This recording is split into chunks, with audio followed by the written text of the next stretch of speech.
है फ्रेंड, चंदन sir Palamu channel में आपका स्वागत है। और हम लोग क्लास 10 का साइंस का मॉडल क्वेश्चन जो जैक दिया है, इस तरह का क्वेश्चन आएगा, उसी का एक्सप्लेन और उसी का डिस्कशन क्लास है। उसके आगे इसके पीछे 3 वीडियो हो चुका है। अगर आप इस वीडियो को देख रहे हैं तो इस वीडियो को देखने से पहले आपको पीछे जो 3 वीडियो हुआ है उसको आप देख लेंगे तो ज़्यादा बेहतर रहेगा और ज़्यादा समझ में आएगा। ठीक है, चलिए समय बर्बाद न करते हुए आगे चलते हैं। और हम लोग पीछे पढ़े थे कि एल्केन का सामान्य सूत्र क्या होता है। उस समय हम आप लोग बताए थे हाइड्रोकार्बन के बारे में कि जब हाइड्रोजन और कार्बन मिलेगा तो हाइड्रोकार्बन बनेगा।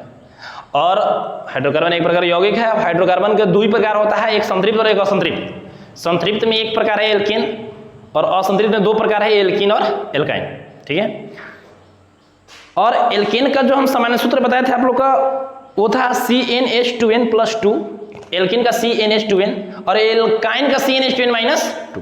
अगर बीच में कहीं फिर आएगा तो इसको हम फिर एक्सप्लेन करेंगे, संरचना भी बताएंगे, इसका किस तरह से नाम लिखाता है, इसका संरचना कैसे होता है। जैसे अगर हम मीथेन का नाम बोले, अगर एल्केन में बोले तो कम से कम आपको 10 नाम याद रहेगा, जैसे methane, ethane, propane, butane, pentane, hexane, heptane, octane, nonane, decane. फिर से बोल देते हैं, methane, ethane, propane, butane, pentane, hexane, heptane, octane, nonane, decane. ये एल्केन ग्रुप का नाम है। अगर एल्कीन में आएगा तो methane, ethane, propane, butane, pentane, hexane, heptane, octane, nonane, decane. अगर एल्काइन में आएगा तो methyne, ethyne, propyne, butyne, pentyne, hexyne, heptyne, octyne, nonyne, decane. But tension नहीं लेना है कि हम लोग याद कैसे होगा, याद हो जाएगा। रिवीजन करते रहिए, याद हो जाएगा। नेक्स्ट है, आगे बढ़ाते हुए लिखा गया है क्वेश्चन नंबर जो भी होगा देख लीजिएगा आप लोग। ये सेट 1 चल रहा है। अम्ल और क्षार के बीच अभिक्रिया क्या है? क्वेश्चन 6 ये। अम्ल और क्षार के बीच अभिक्रिया क्या है? तो अम्ल और क्षार के बीच अभिक्रिया को बोलते हैं लवण और जल।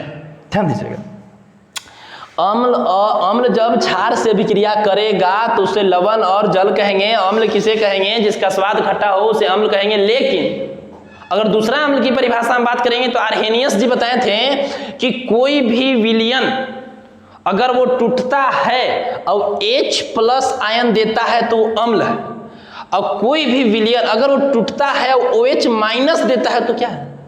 क्षार है। और जब अम्ल और क्षार से अभिक्रिया बनेगा तो क्या हो जाएगा? लवण बनेगा। लवण आपका क्या है? इसी अभिक्रिया को, इस पूरे अभिक्रिया को अगर हम लोग बात करेंगे तो इस पूरे अभिक्रिया को हम लोग बोलते हैं उदासीनीकरण अभिक्रिया। उदासीनीकरण अभिक्रिया कहते हैं। जैसे मान के चलिए कि यहाँ HCl है। HCl को अगर हम लोग NaCl से रिएक्शन करा दिए या NaOH से रिएक्शन करा दिए तो मेरा आने वाला जो प्रोडक्ट होगा NaCl प्लस में H2।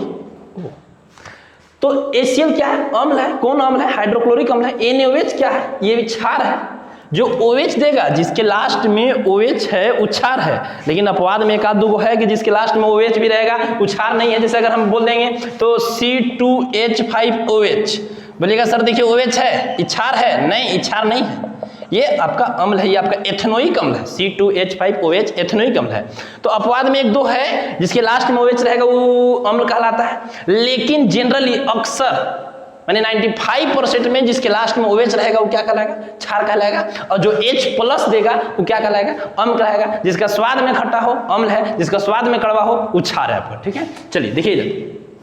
तो अम्ल जब क्षार से विक्रिया करेगा तो लवण और जल बनाएगा। जब अम्ल जब क्षार से विक्रिया करेगा तो लवण और जल बनाएगा। वैसी अभिक्रिया को हम लोग उदासीनीकरण अभिक्रिया कहते हैं। क्वेश्चन आपका यही है कि जब अम्ल और क्षार से विक्रिया करता है तो ऐसी अभिक्रिया को क्या कहते हैं? तो अम्ल जब क्षार से विक्रिया करेगा तो उसको हम लोग उदासीनीकरण अभिक्रिया कहते हैं। उदासीन के बारे में पिछला वीडियो में हम बताए थे, याद कीजिए कि एक स्केल था, उस स्केल का नाम था pH स्केल। वो pH के बारे में सोरेनसन जी दिए थे। सोरेनसन नाम का एक वैज्ञानिक था, सोरेनसन जी दिए थे। और सोरेनसन जो दिए थे वो कब दिए थे? 1909 ईस्वी में दिए थे। और pH स्केल में 0 से लेकर 14 तक नंबर होता है। अगर कोई बोलेगा कि pH स्केल में कै गो नंबर होता है तो 14 नहीं बोलेंगे, 15 बोलेंगे, क्योंकि 0 भी उसमें है। तो 0 अब pH स्केल में 14 नंबर है। बोलेगा कहाँ से कहाँ तक है? तो 0 से 14 तक है। pH स्केल क्या मापते हैं? तो pH स्केल में किसी भी विलयन की अम्लीयता, क्षारीयता या उदासीनता का गुण मापा जाता है।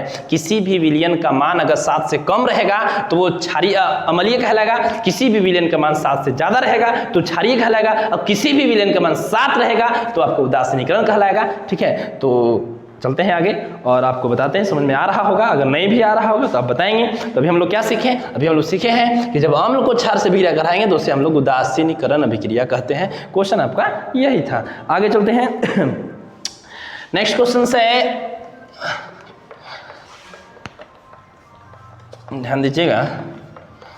क्वेश्चन है कि प्रकाश के परावर्तन के नियम लिखें। 7 क्वेश्चन है। प्रकाश का परावर्तन के नियम लिखें। ध्यान दीजिएगा, प्रकाश का परावर्तन का नियम क्या होता है? ये सरफेस है, ये सन है, मान लो सूर्य भगवान है, यहां से आया किरण, टकराया और लौट गया। ये आती हुई किरण को आपतित किरण कहते हैं और टकरा कर लौट गया तो परावर्तित किरण कहते हैं।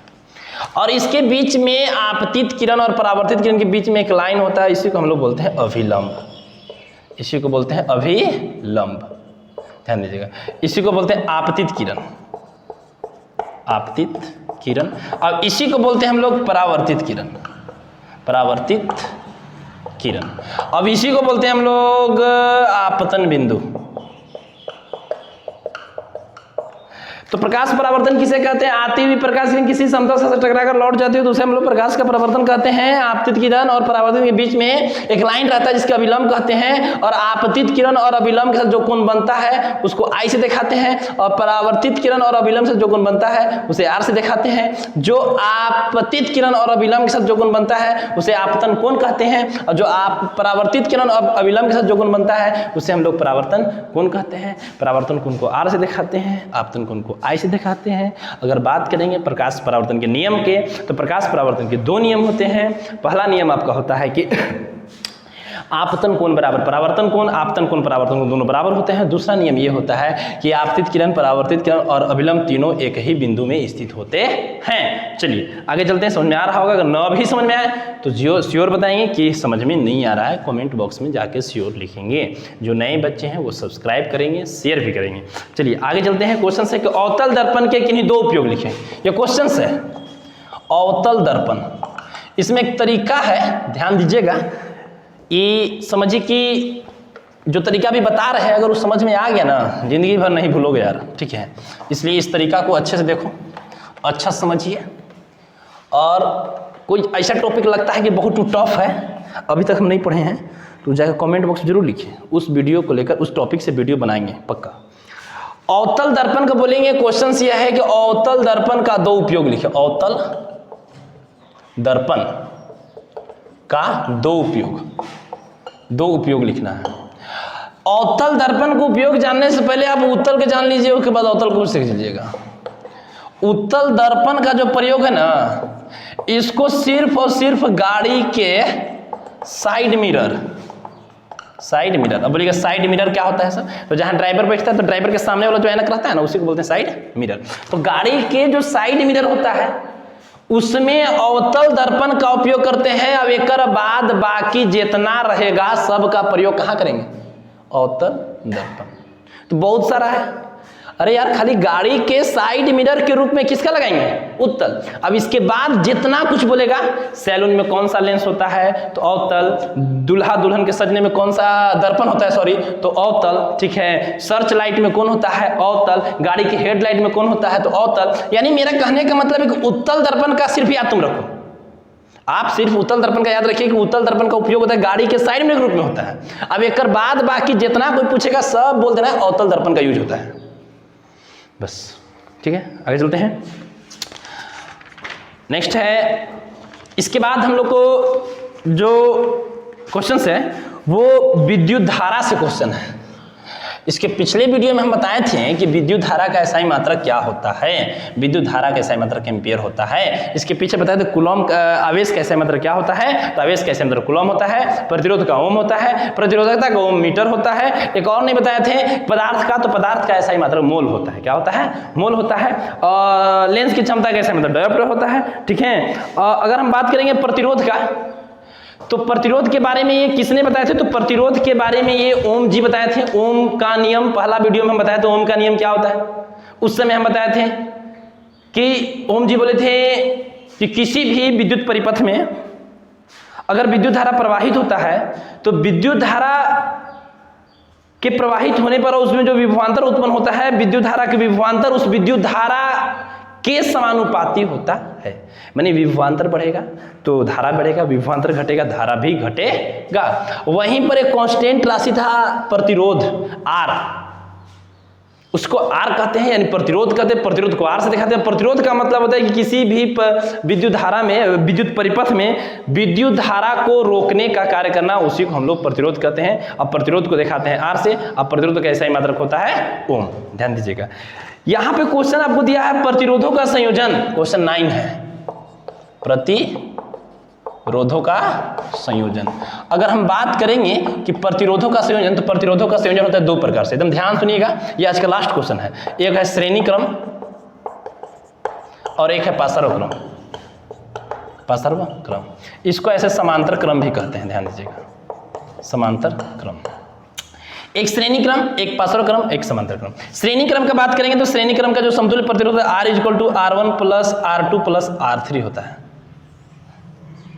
अब पार्श्व क्रम की बात करेंगे तो 1/R = 1/R1 + 1/R2 + 1/R3 होता है। ये आपका होता है समांतर क्रम। श्रेणी क्रम R = R1 + R2 + R3, पार्श्व क्रम या समांतर क्रम बात करेंगे तो 1/R = 1/R1 + 1/R2 + 1/R3। ध्यान दीजिएगा, तो ये श्रेणी क्रम है, ये पार्श्व क्रम यानी समांतर क्रम है। इसका ये जो समतुल्य प्रतिरोध देता है, इस सब के प्रतिरोध से, देख रहे हैं ना, R = R1 + R2 + R3, इन लोग के प्रतिरोध से इस सबसे अधिक देता है, ये अधिक है। अब ये जो देता है समतुल्य, सबसे कम देता है, सबसे कम जो दिया है ना वैल्यू, इस सबसे कम देता है। अगर हम बात करेंगे श्रेणी क्रम और पार्श्व क्रम का, तो श्रेणी क्रम जो होता है ना, कि श्रेणी क्रम में जहां पे अगर तारों का संयोजन अगर श्रेणी क्रम में रहेगा तो एक तार टूट जाएगा तो उसके बाद सभी विद्युत धारा बंद हो जाएगा, यानी जो भी विद्युत बल्ब जल रहा है या जो भी डिवाइस चल रहा है वो सब चलना बंद कर देगा। अगर हम बात करेंगे कि श्रेणी क्रम का संयोजन कहाँ होता है, पार्श्व क्रम का संयोजन कहाँ होता है, तो श्रेणी क्रम का जो संयोजन होता है वो हम लोग का सजावटी, जैसे शादी ब्याह में जो टेंट जो डेकोरेशन का काम होता है, जो डेकोरेट होता है, वो डेकोरेशन वाला अपना लाइट जो लगाता है उस श्रेणी क्रम में लगाता होगा। अब कहीं आप देखे होंगे कि अगर शादी ब्याह में कहीं पर अगर किसी प्रकार का वायर टूट गया तो पूरे का पूरा अंधेरा हो जाता है, क्योंकि उस श्रेणी क्रम में रहता है। उसके बाद धारा का प्रवाह नहीं होगा कि बल्ब जलेगा, उस श्रेणी क्रम में लगाता है। लेकिन हम लोग का घर में कौन क्रम है, पार्श्व क्रम है, क्योंकि नहीं देखते, अगर एक रूम में बल्ब नहीं जल रहा है तो दूसरा रूम में बल्ब जलता रहता है, तो देख के हम लोग पहचान लेते हैं, अच्छा मेरा रूम में खराब है, उसका रूम में जल रहा है, तो पार्श्व क्रम है। अगर एक कहीं, जैसे मान लीजिए पार्श्व क्रम का जो संयोजन होता है, श्रेणी क्रम का अगर संयोजन का बात करें तो ऐसा देखिएगा, इस श्रेणी क्रम है। अगर मान लीजिए यहाँ कट गया तो अगर आगे तो बंद हो जाएगा, तो श्रेणी क्रम है। अब पार्श्व क्रम क्या दिखेगा, इस तरह से होता है, ठीक है, जाएगा ऐसे। ई पार्श्व क्रम, अगर एने वाला टूट गया, मतलब टूट गया तो एने वाला से काम चलबे करेगा ना, तो अगर एक टूट भी जाता है तो लेकिन दो से काम चलेगा, तो यह है पार्श्व क्रम। अगर पूरे बंद हो गया तो हो गया श्रेणी क्रम, ठीक है। तो हमको जहां तक लगता है कि समझ में आ गया होगा, और ये आज का लास्ट क्वेश्चन था। अच्छा लगा होगा तो सब्सक्राइब और शेयर जरूर करेंगे, और सभी को धन्यवाद।